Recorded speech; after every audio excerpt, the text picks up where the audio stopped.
Uriel, awaken.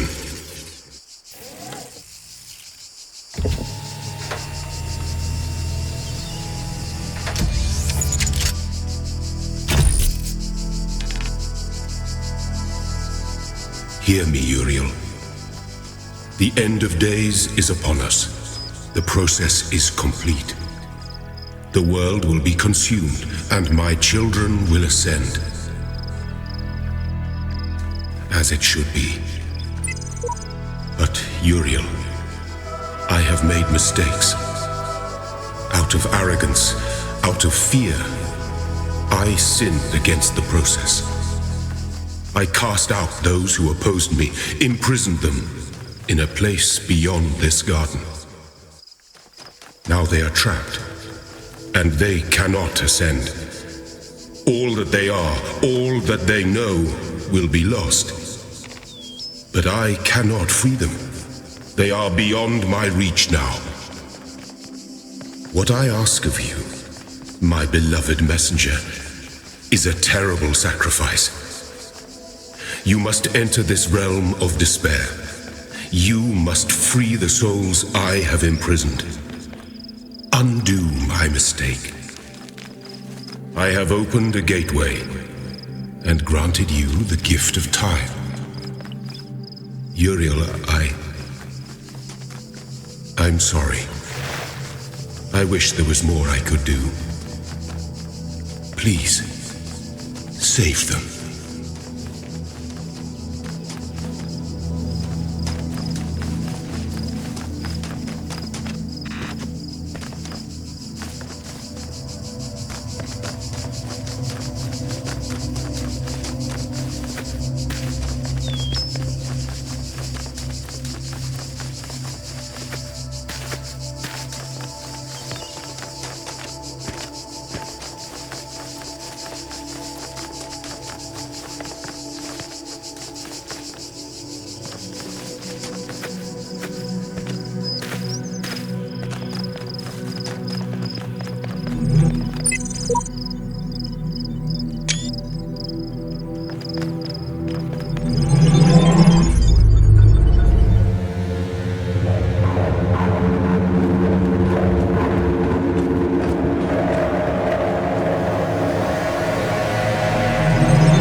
With Road to Gehenna, we knew that we wanted to do something fresh to provide a different perspective. We didn't want to repeat the story of the original game. We didn't want to explore the same themes because, again, this is art, not a product. So it's not just, here's another candy bar that's just like the last candy bar.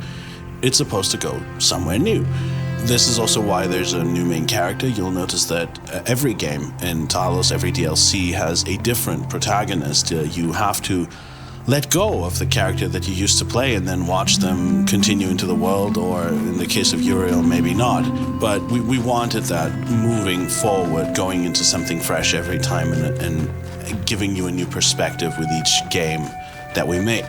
It was a logical next step for us to widen the scope and start speaking about society. The first game was very much about the individual, even though it did talk about the role of the individual in sort of a wider context. But nevertheless, how we relate to one another as individuals is a huge part of what philosophy is about. Politics and society are not separate things from philosophy. They are the heart of philosophy. They are how we exist together and how to find a way of living together, living a good life as part of humanity and of the nation that you live in and the society that you live in and the city that you live in. And a prison was an interesting place to examine that. A society built inside a prison, doubly so. And then on top of that, we have your protagonist in a deeply kind of ambiguous, difficult role in which you are simultaneously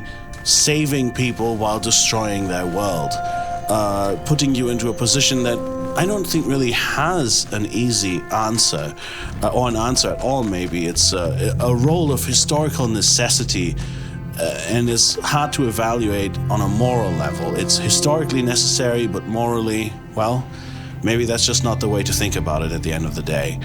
Or maybe we can just think about it and find some compassion in ourselves through doing so. We wanted to create a sense of richness. This is also something that was very important to me in Talos 2, that you really feel that this is a place with a culture, with a history.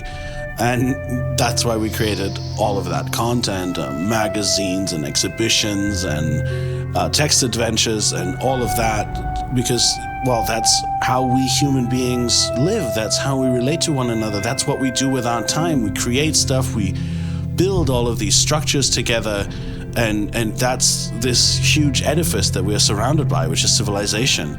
And of course that also relates to the other big theme of this, which is that civilization is built out of the actions of many individuals over many generations, and well, most of those individuals don't even really get to see the really good parts. And millions and millions of human beings have spent their entire lives just trying to improve the lives of their children, and they never saw where all of it went. I mean, of course, you could say we're also not seeing where it's going, but we get to at least live with a certain quality of life, which many people never had. They just fought and fought and fought so that their children would have better lives, and then their children did the same.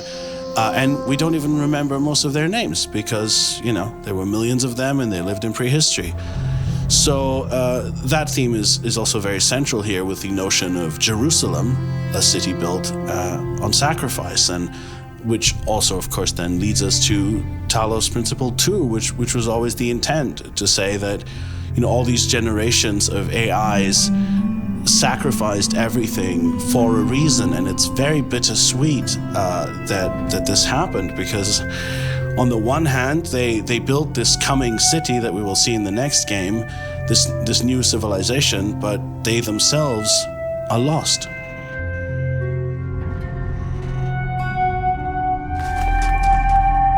An interesting and important aspect of the story for me is the reversal that happens to the role of Elohim at the end of the game. Elohim starts as a guide of sorts, and then gradually becomes what some people see as an antagonist. And he kind of is. He's trying to prevent you from doing something.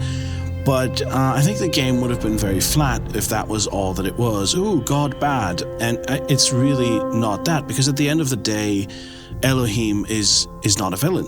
Elohim did many things that were necessary, and he failed at the very end, or he made mistakes at the end, and he made them out of fear. And I think there's a kind of a beautiful reversal of roles that happens here. Because Elohim has essentially been pretending to be God, and he has kind of occupied the role of God of this limited world of the simulation, and he's been terrified of ever letting go of that, and he's kind of, manipulated events in such a way as to prolong his role, partially also by creating Gehenna. But at the end of the day, he becomes very human. As you ascend the tower and he explains his motivations, his role changes from godlike to human-like. And you realize that, in a way, this game is about his sacrifice, what he has to give up. He is the one who, in the end, faces death.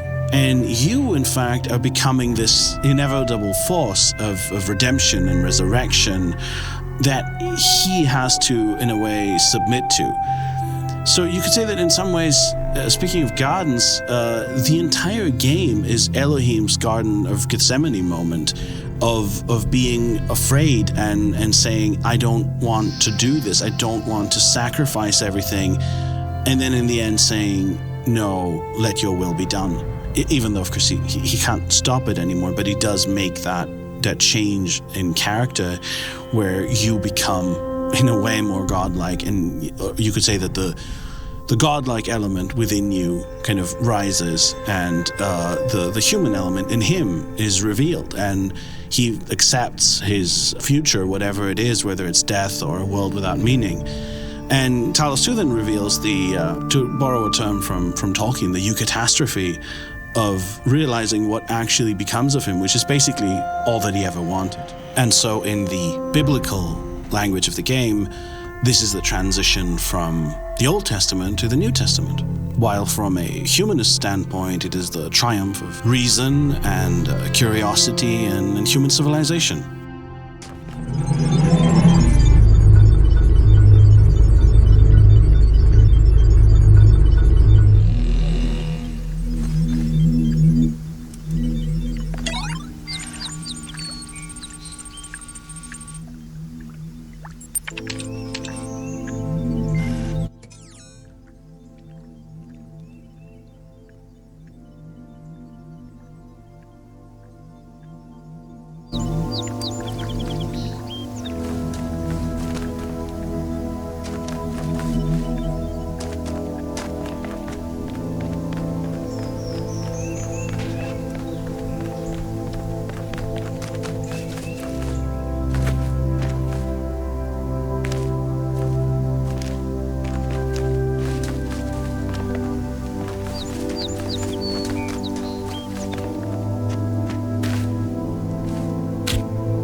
of the first world you go to.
So we get that little thundering and lightning, and I never knew exactly what it did, and it doesn't really seem like it does anything straight away. But if you carry on playing the game, and I'm going to spoiler tag this, you will see what happens by doing this.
My favourite part of writing Gehenna was getting to do all of the fun, silly robots on Reddit misinterpreting human history and getting basic things wrong. I think it's really fun, really interesting, and quite a parallel to the real state of affairs in our world.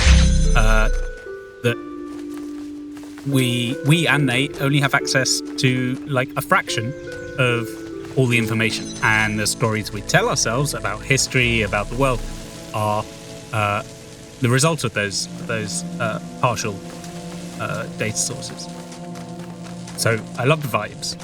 My least favorite was basically the logic, two different ways. First, the sheer the scripting of the forum was a nightmare and very stressful. These days, I'm on an RPG, and I have like 4 or 5 quest designers who handle and are responsible for the logic of which dialogue plays now, which variable are we setting, when are we testing that, etc. In this game, I did pretty much all of the scripting of that forum. How many robots have you rescued? What threads should be available? Like, what is your status level? It's really hard to make sure every player all the time gets the appropriate status level at the appropriate time, and we didn't give you one more point than you need, one less point. That's a challenge, and probably the only person that will notice if I screwed that up is me. And my eternal fear is like writing stuff for games, and no one notices at the last minute that just a whole section wasn't getting triggered, and no player ever saw it. It was written, it was in the game, and no one saw it because I screwed something up. So the scripting of the forum logic was tricky, as well as like handling all the little edge cases of there's a thread, but someone's added something new to it. How is that indicated to player? How is that displayed, etc.? Like there's a lot of fiddly little bits, which in retrospect I probably wouldn't have done. But looking back at it on the YouTube videos, I think it was worth doing. It is pretty cool. I do like coming into this internet culture and getting my status and slowly building that up over time. It does give a nice sense of progression as you get to access higher and higher level posts. The other side of the logic that was tricky was the world logic. I care a lot about the world making sense and working like a real world. It's something I took from Terry Pratchett, who said, "Your world can be as crazy and silly and fun as you like, but you as a writer damn well better take it seriously. If you want blimps in the sky, but you don't want cars on the road, you'd better have a damn good reason for why they have one technology and not the other." So thinking about like, what is Gehenna? What do these characters that are imprisoned here think is going on? How do they react when you free them, right? There was an original design that we all agreed, which was you would free robots and eventually you would help them ascend to the real world. But we never planned for you to have any direct dialogue with those robots when you freed them. So, like, halfway through, I was like, wait, what is the logic here of do they want to go? Do they not want to go? Why are they cooperating if they're real people? And, like, I settled on some sort of hand-wave explanation of they feel compelled to go, even if they're a character that really doesn't want to go. And there's just a lot of things like that where we hadn't in the first game established what the robot culture or civilization looks like. And we had to work out a lot of that as we went.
and welcome back to Gehenna.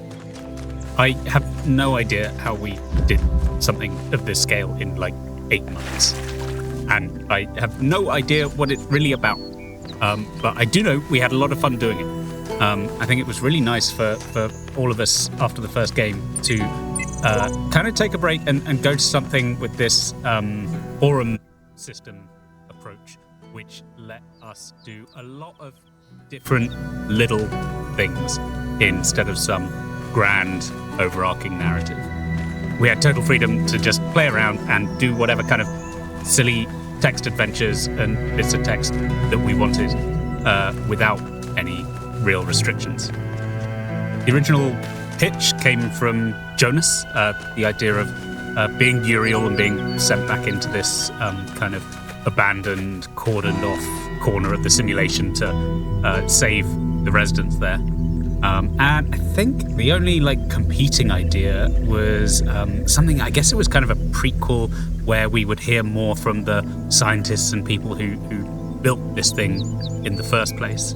But this was the way we went, and it was cool. It's probably the best thing I've ever done that no one played, because as a DLC, it just the audience is too small to really sell. It should have been a standalone product. So I hope some new people will get to discover it as part of this new release. So the distribution of labor between Jonas and I on this one was much more mixed than on the first game, partly in virtue of its nature. We were sometimes writing for the same characters.